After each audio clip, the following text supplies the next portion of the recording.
Hey everyone, so I'm totally lost by bank holiday. I feel like I don't know what day of the week it is. Maybe have one day can throw you out so much, but apparently it's Tuesday and Tuesday is workshop day. So we're going to do, we're going to look at parenting with a narcissist. And I've called it co-parenting, parallel parenting and counter-parenting. And we're going to look at the terminology of that.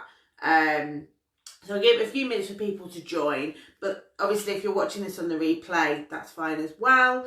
You can ask any questions, either ask it on here and hopefully the comments will appear.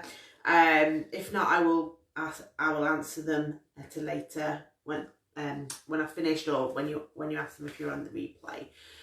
Okay, so God, having a narcissist ex and you've got kids, bit of a nightmare, isn't it? You know, time machines were invented. I'm pretty sure you'd go back and you wouldn't let them touch you with a barge pole, but you did, and you have kids. And so we're going to look at co-parenting, parallel parenting and counter parenting today. So I use the term co-parenting just because it's, you know, it's what should happen when two people separate and there's kids. You should co-parent. Reality is co-parenting requires cooperation. It requires mutual respect. It requires consideration of the other person. It requires both parties being cooperative. And most importantly, it requires both parties seeing each other as equals. Narcissists clearly are never going to do that. Firstly, because part of their makeup is that they believe that they are superior to everyone. And even in the relationship, you would have felt that. You would have felt that they were very much, they would belittle your parenting. They would make it clear to both the children and to other people that they were the better parent, usually in quite covert, subtle ways, but there was a very clear undertone that they were superior. And so obviously when separation happens, when you get divorced, that is ramped up. They have to prove to everyone else suddenly that they are more superior. And what better way to do that than to essentially try and cut you out, blame you for everything, belittle you as a parent, and in many cases make out that you are a dangerous parent, an unfit and an unsafe parent. So co-parenting with a narcissist isn't possible. But we still, I mean, like I said, we use the term because it's a colloquial term for what happens after separation. But the reality is you will never really be able to co-parent with a narcissist. So the next best thing to that is something called parallel parenting.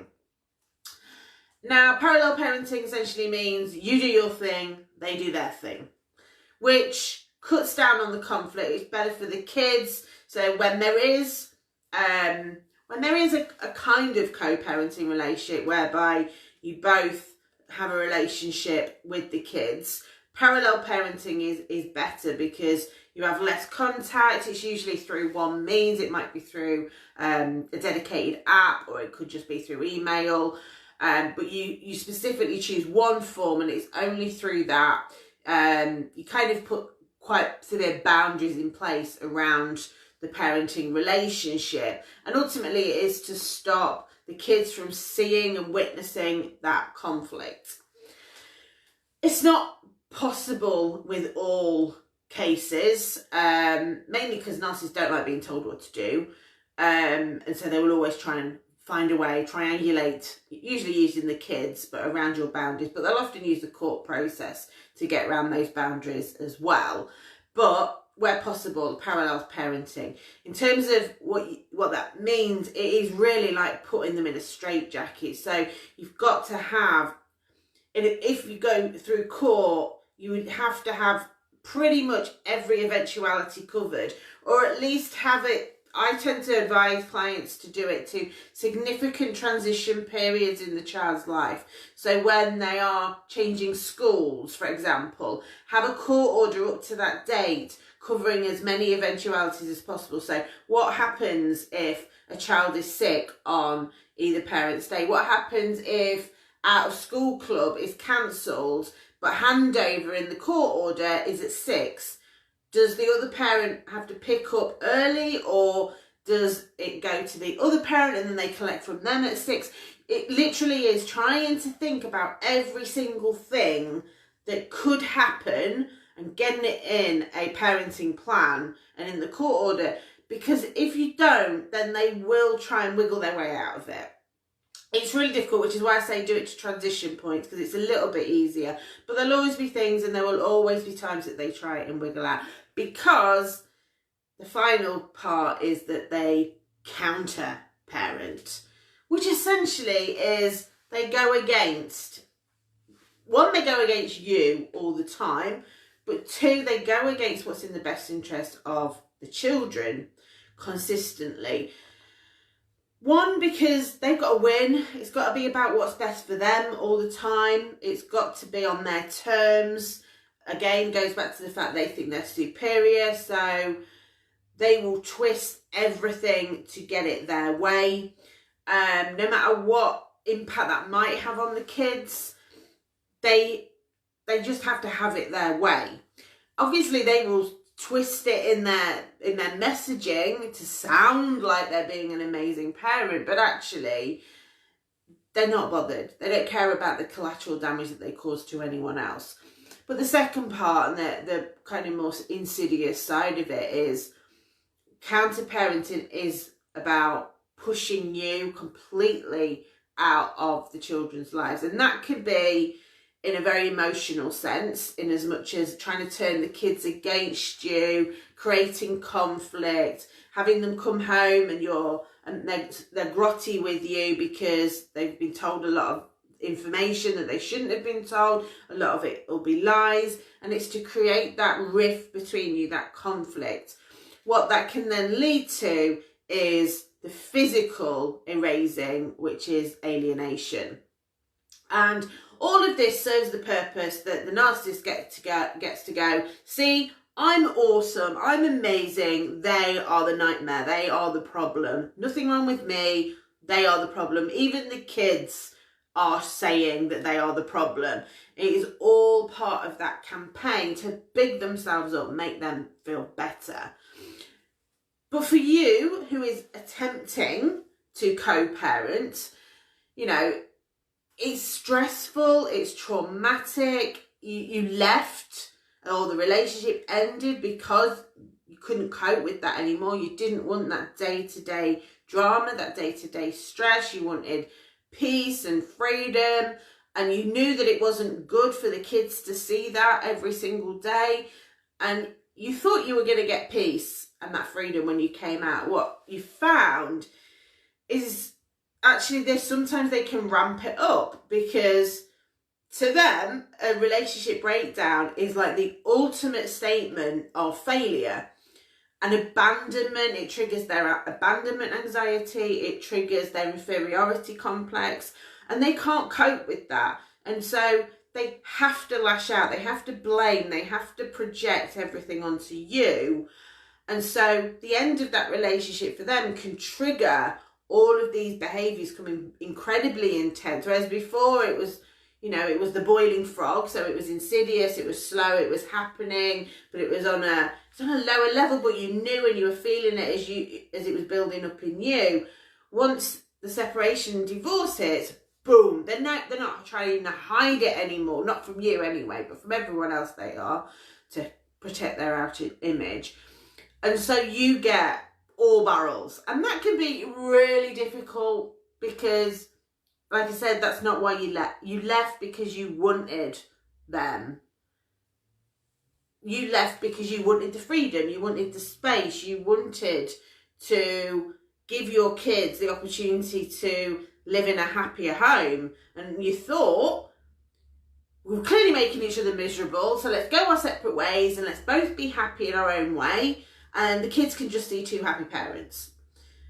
Obviously that didn't happen because the narcissist can't be happy with this situation, and so they absolutely have to turn all this against you. And so co-parenting becomes a battle.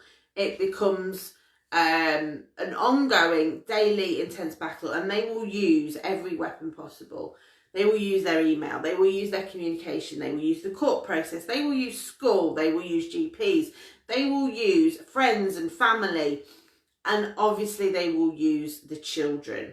And so you're being hit from every direction, and you haven't even recovered. You haven't even recovered from the relationship, and you thought getting out, you'll get space, you'll be given the space to heal. And you haven't been able to do that because they've just launched another attack upon you. But now they've invited a lot of other people in to attack you as well. And look at you through a microscope if you're going through the court process. And so it's, in many ways, it's harder at that point because, like I say, they suddenly invite a bunch of strangers in to judge you, and you haven't healed. You've still got your PTSD symptoms. You're still trying to process what the hell happened in that relationship. How did it go so wrong? How did you stay? How did you not see the signs? Or why did you ignore them? There's so much going through your head.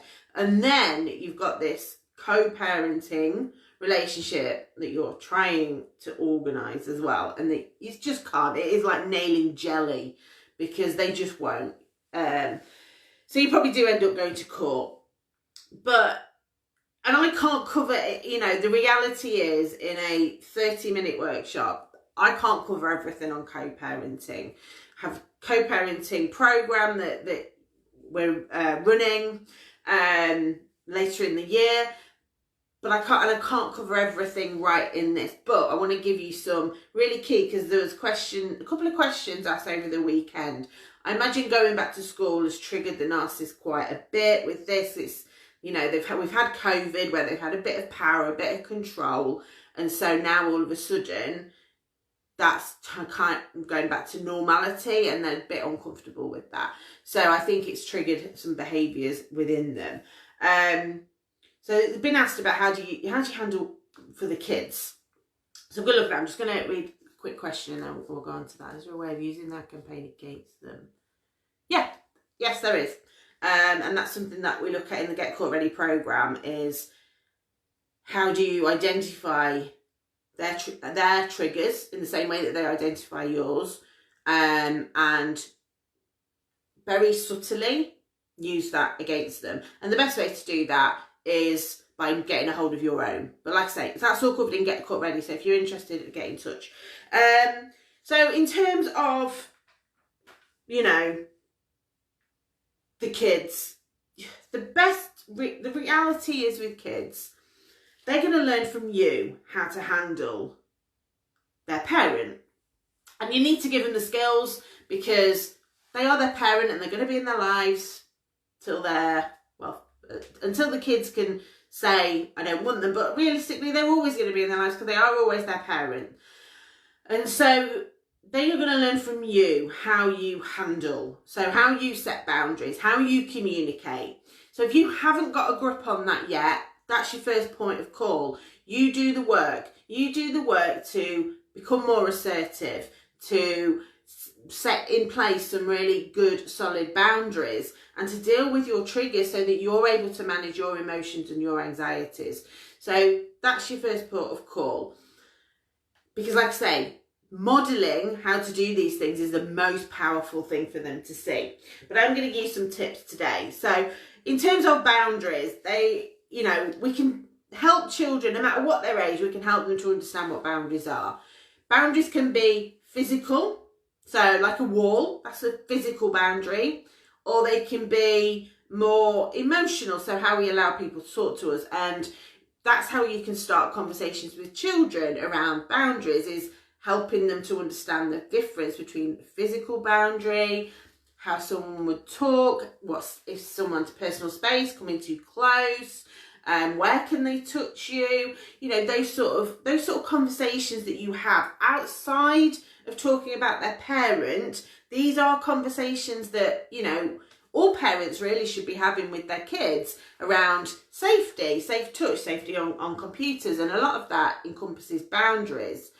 But we're going to look at some specifics because there's a couple of people asked, and I know the age of those kids, so I'm going to look at the specifics around that. Because younger children, we show them boundaries. So we show them you can't touch the fire. There's a boundary around the fire. That might be a fire guard, or it might be a no. It might be a verbal no. Don't go near that.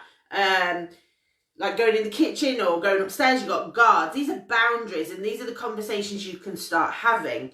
Equally, if you've got other kids and like smaller kids and older kids, you can talk about ways to touch, and that's another boundary. So touching them gently, that's a boundary. You can have conversations around it. It's starting with the gentle stuff. Don't go straight in and talk about their parent and how to put those boundaries in place. Again, the ideal way would be for them to witness how you're doing that and put two and two together. But you start by having conversations around the house, around boundaries.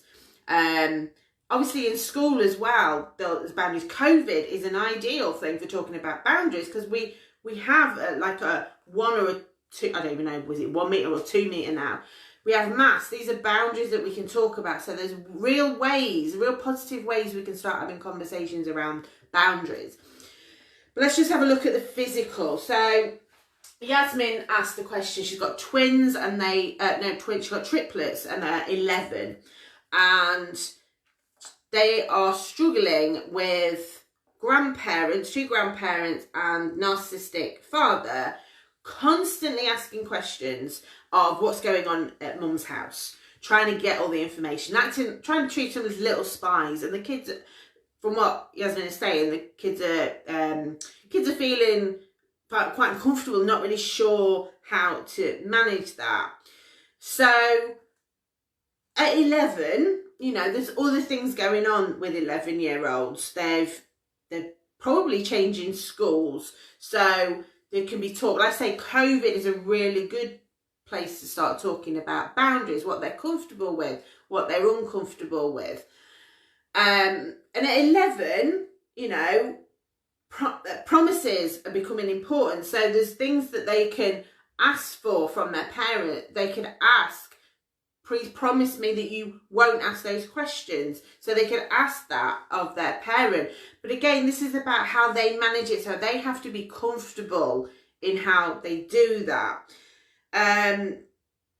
They're always looking for loopholes in the rules. And so they probably recognise in the narcissist some behaviour. Because, you know, narcissists are childish in their behaviour. So some of the narcissist behaviour will be identifiable to children because they behave in a very similar way.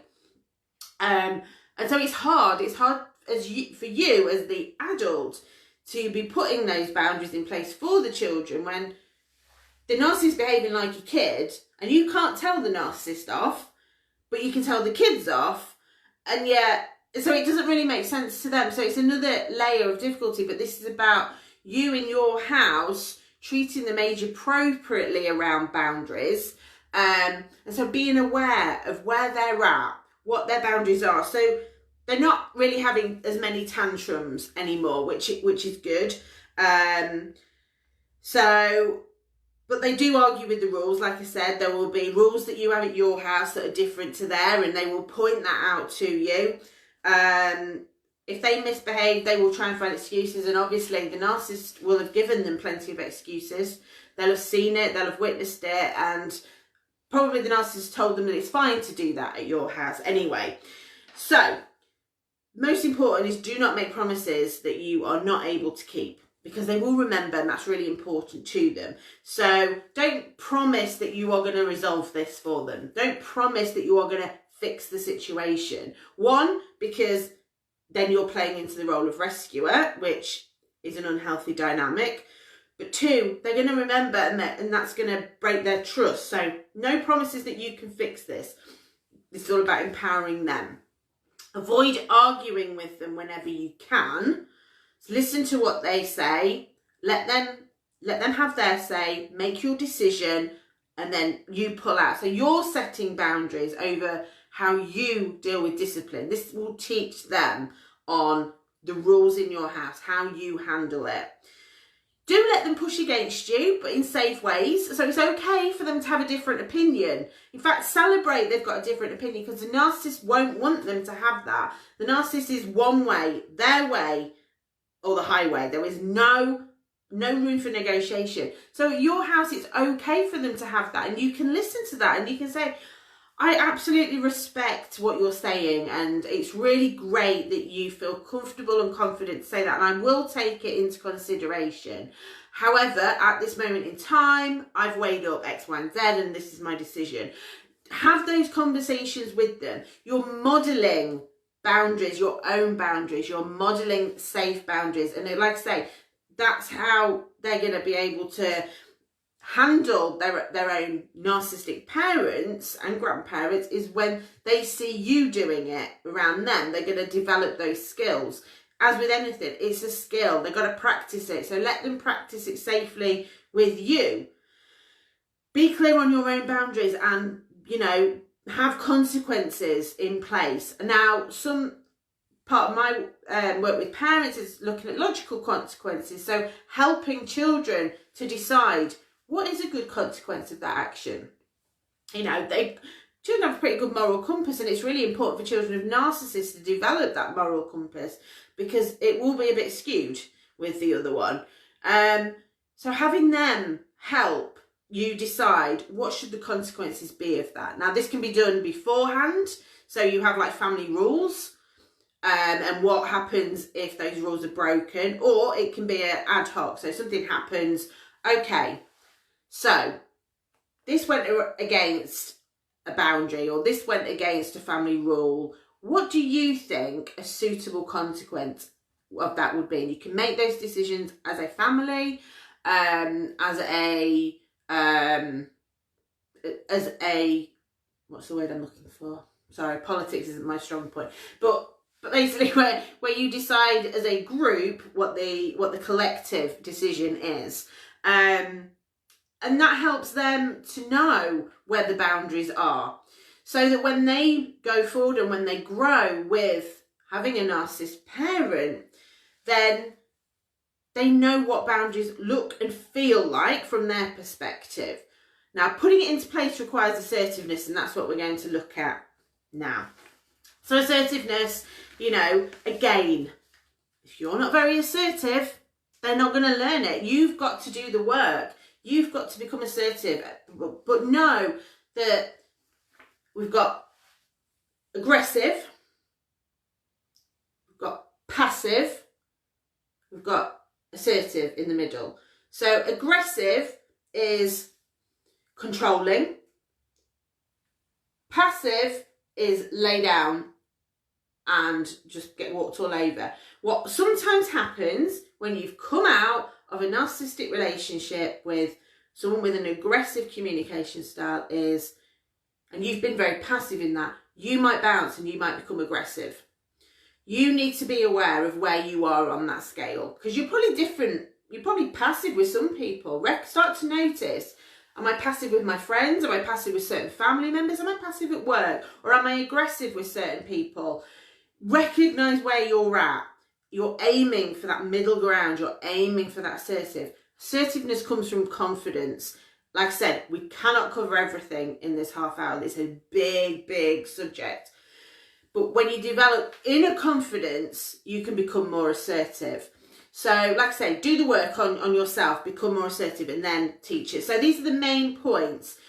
I help to develop assertiveness. Help them to identify their own feelings. And this is what Nellie was asking in the group around her daughter coming home being angry. Helping her to identify her own feelings. The triplets, how are they feeling? Are they feeling uncomfortable? Are they feeling powerless? You know, helping them to have that process in their own mind of where they're at, what they're feeling. Speak up for themselves and others. Now, again, this might be something that they have to practice. They might have to practice it at your house. Might have to practice it at school. Might have to practice it with friends before they have the confidence to do it with the narcissist. But let them have those conversations with you at home, but boundaries, and be assertive. And you can point out to them, you were being a little bit aggressive there, or where do you think you were on this scale? Do you think you were aggressive or passive, or do you think you were assertive? Help them to recognise their own communication style and praise when it's assertive, and they'll get positive feedback both from you and other people when they're assertive rather than aggressive or passive. So it is about encouraging them to speak up, but maybe in safer places first, to practice the skills, to get that positive reinforcement that they do get the right result when they are assertive, so then they can go in and be assertive with the narcissistic family. Avoid and respond to bullying. So let's face it, narcissistic parents are bullies. You know, kids have training in school, so refer to the school's bullying policy if you can get your hands on it. You don't have to talk about their parent being a bully, but talk about bullies. Look at TV shows, look at cartoons, Disney's where there's bullies. How do they respond? Talk to them. How would you respond if someone was talking to you in that way? Do you recognise any of those behaviours in anyone you know? These are just conversations. It's about planting seeds. It's about helping them to develop these skills. Allow them to disagree respectfully, as we talked about. You're not going to agree with everything that you say. Now, you don't want them to. You want them to be independent thinkers. Because the opposite of independent thinkers is controlled, and they're more likely to be manipulated and alienated. So promote their independent thinking. Let them disagree with you. Praise them for their disagreeing, but do it within safe boundaries. Make sure that you acknowledge. It's great that you've got your own opinion. I love the fact that you feel so strongly about this. But unfortunately, in this situation, and you give your reasons, it's praising the parts of their behaviour that you really do need to encourage. And like I say, one of them is having that critical thinking, having that independent thinking. Teach them to negotiate. Again, it might be something you're not very good at. So negotiation is listening to what the other person is saying, being sure of what you want. So again, confidence, and then baby steps. What your top offer would be, what your bottom offer would be, and then hopefully meeting somewhere in the middle, but not being walked all over. So again, remembering aggressive, passive, you're going for assertive. You know, when you're negotiating, you have your limits and you don't go outside of them. And if that means walking away from the deal, then you walk away from the deal. It's not about going, no, I'm only having my top offer and that's it. Or, okay, I'll accept lower than my bottom offer. You've got a band and working in between that. Saying no without feeling guilty. Again, this will be a hard one for them with a narcissist parent, because the narcissists don't like hearing the word no. So for you, it's helping them to be assertive and to say no, or look for other ways. Look for other ways to say no. They don't have to use the word no. Help them to find a way to say no, but maybe without using the word no. So get clever with their words. Because times you have to say no, and I know myself, I'm not very good at saying no. I've got so much better. I'm actually, I've got a grip with saying no now and putting my own boundaries in place. But I struggled with that because I didn't want to let someone down. I didn't want to risk them not liking me. So I'd say yeah, even if I didn't want to do something. And that's how children of narcissists feel, is they know if they say no, they're letting them down, and they get the silent treatment or they get the rage. So help them to find creative ways to say no. But equally, as before, get them to practice saying no and get a positive reaction from it. Positive feedback on saying no will build their confidence that it's okay to say no. And actually how someone else responds to their no isn't about them. Build up stronger relationships. So again, practice these things in friendship circles with relatives, safe relatives in your house, so that they can start to build confidence within themselves and within your relationship as well. Build confidence and self-esteem, and it all helps them to feel more in control of their life. So yeah, you know, there are ways that they can do this. It's not easy. There's not a magic word, but there are lots that you can do, and I think that they're brilliant points that I've made. God, that sounded arrogant, didn't it? I apologise. But they are good points. I'm going to take it. Because they're life skills as well. You know, we've all been in a job where we've had a really crappy boss who has been a bit narcissistic and made us do stuff, when actually if we'd have learned to be assertive, if we developed our confidence and our self-esteem, we'd have been able to stand up for ourselves and not been in those positions. So these are really important skills to teach the children.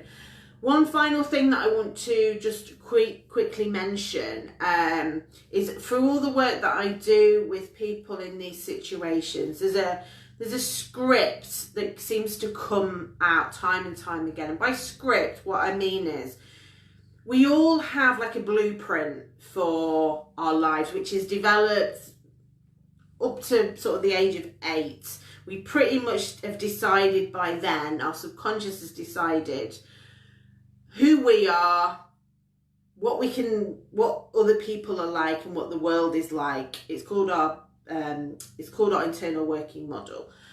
And one of the scripts, one of the blueprints within that I've found in working with a lot of alienated parents and a lot of people that have ended up in narcissistic relationships is, there's this one there's lots of common threads. There are a lot of common threads, but this is just one that, with this particular subject, I think is really relevant, and it's you're not good enough. At some point in your life, you've been made to feel you are not good enough. Between the age of 0 and 8, you were made to feel like you weren't good enough, that you had to go above and beyond and prove yourself to be worthy of love.